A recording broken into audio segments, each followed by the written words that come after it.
I think the media has a problem with trying to answer big questions by our deadline versus interesting. Okay. versus how life actually plays out. I think we also have a problem with taking slogans that were designed by political campaigns and parties with an agenda and being unintentional carriers of their agenda, right? So we say, give me an example. Well, what is parents' rights? And I saw this great tweet by Jamel Hill where CBS asks, when is too early to talk about race? And Jamel asked all of her followers, well, when was the first time you dealt with racism? And there were thousands of tweets, many from Black people who were saying, when I was like 4, when I was 5. So the framing is off here. We're talking about when is too early, when for an entire demographic, this is reality from the day that we are born, right? So who are we talking about exactly? So I think, again, the larger point I'm making is that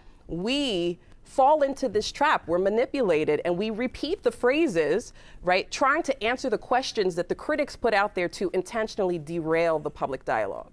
Nicole, how do you see this? Yeah, I agree with that. And I think that the other failing is a failure to inform. I mean, there was a recent poll that came out that showed that 57% of people had no idea what was in the Build Back Better bill. And some of that is on readers and consumers of media, but it does suggest that there's been so much sloganeering, so much talk about horse race politics, so much of a spotlight on people like Joe Manchin and Kirsten Sinema, but not enough attention is being paid to actually informing people about what's in this piece of legislation. But hold on, isn't that the politicians' fault? Isn't it on the Democrats to explain what's in the bill? Democrats should explain what's in the bill, but don't you think that journalists have a role to say what's in this bill that's about to be passed? I mean, the big problem with Democrats is not saying what's in the bill, it's telling a story about what's in the bill, right? Connecting with people emotionally about what's in the bill. But it does seem like journalists have a role on the informational side of things. Right. And Claire, this has to do with different forms of media, doesn't it? Right? Television news versus deep dives on digital that are behind subscriber paywalls. Sometimes if you're just getting free or cheap news, it's on the web, you're not getting the substance, you're not getting the in-depth reporting. That's right. I mean, I do think all politics is marketing, and there's a reason for that. It's about appealing to a broadest range of people as you can. TV news is about explaining very complicated topics in very short segments. That in and of itself creates problems in that you can't explain things because the viewer is going to go off and the ratings are going to go down if you get into the weeds of things. We've seen Fox News be able to appropriate complex issues, portray them in very black and white terms, and create very compelling television, whether it's about CRT or it's about Parents' Bill of Rights or fights between school boards and groups of parents on these issues.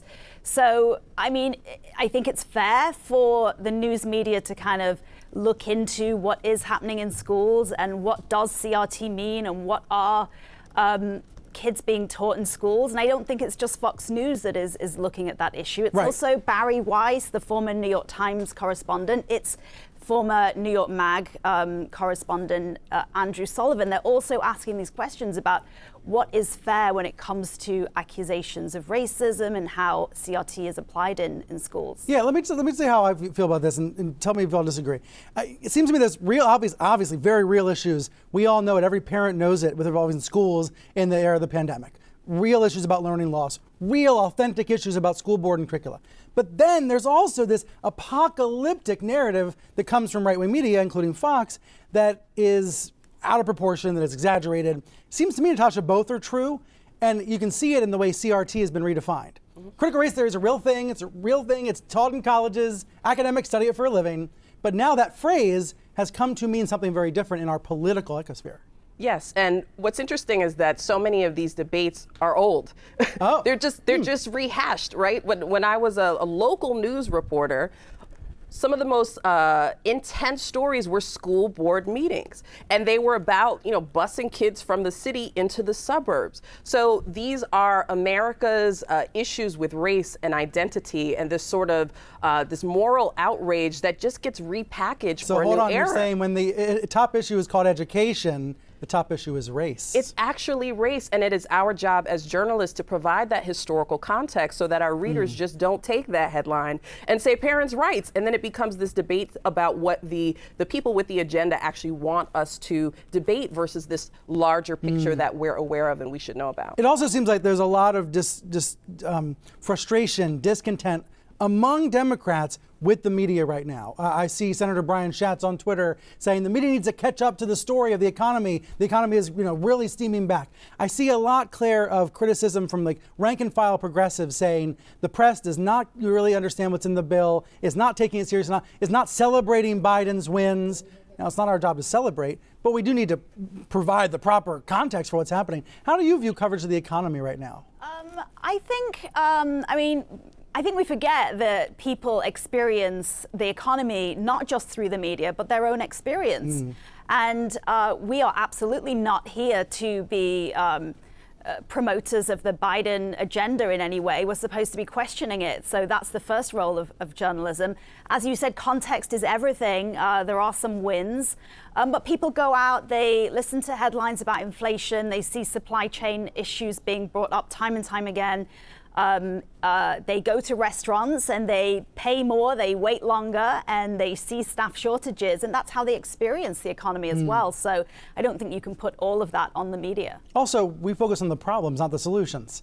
And whether you call that a bad news bias, like David Leonhardt did last week, that's just the reality of news, right? Yes. News is what the problem is right now. The bias is towards negative as opposed to positive, and that gets ratings and clicks. Right. And some of that bias just comes out the gate too soon. I mean, it was not even 48 hours, after Joe Biden's elected, and it's like, is he failing us? And it's like, okay, well, give it a moment. I have a similar kind of grievance about all these economic reports, right? These preliminary reports. We saw on Friday there's a massive revision to some of the earlier economic reports about the jobs. And so, Nicole, people hear these preliminary reports. It's treated like the end of the semester report card when it's really just like the first quiz of the semester, the first midterm or something, and narratives get stuck as a result of incomplete information. Right, and that has real consequences. There's a real parallel to how particularly television news covers elections, right? You get those early numbers that don't mean anything, that are just gibberish that scroll across the bottom of the screen, and people take from that they know the direction that the election is going, only to have the real results come in later, and then there's confusion. So it misinforms the people who are watching. And so there's a real imperative for journalists to really contextualize those early numbers and not just react to the top line, to let viewers and readers know what it actually means instead of just what it says in the raw numbers. Yeah. Everybody, thank you.